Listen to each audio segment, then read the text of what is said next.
सगळ्यांना श्री स्वामी समर्थ. तर काल जिथं मी ब्लॉग संपवलेला ना तिथंच आज ब्लॉग चालू केला आहे. तर मी फोटो काढून डायरेक्ट ना इकडं आलो होतो ओजूचं जावळं काढायला. आधी झिरो मिशननं काढलं ना त्यावेळेस ती शांत बसलेली, पण ज्यावेळेस वस्ताऱ्यानं काढली ना त्यावेळेस ती खूप जास्त रडली.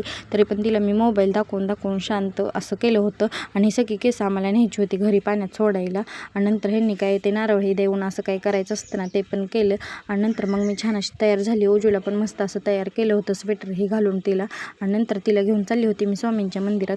परीचे पप्पा मला म्हटलेले की तू सगळ्यांबरोबर पुढं जा, 6 वाजता कार्यक्रम होता ना आज दत्तांचा जन्म झाल्यामुळं ते पाळणा हलवायचा कार्यक्रम होता मंदिरात स्वामींच्या, त्यामुळं मग मी सगळ्यांबरोबर आली. परीचे पप्पा म्हणले मी 7 वाजता आरतीला येतो.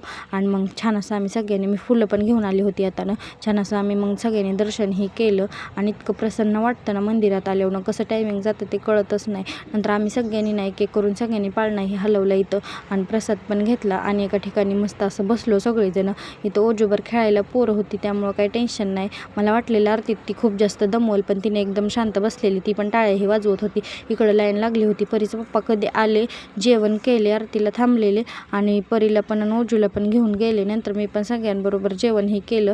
छान प्रसाद होता. आणि नंतर मग वंदनाताई इथं कुत्र्याला प्रसाद देत होते. तर बाय बाय, भेटू पुढच्या ब्लॉगमध्ये.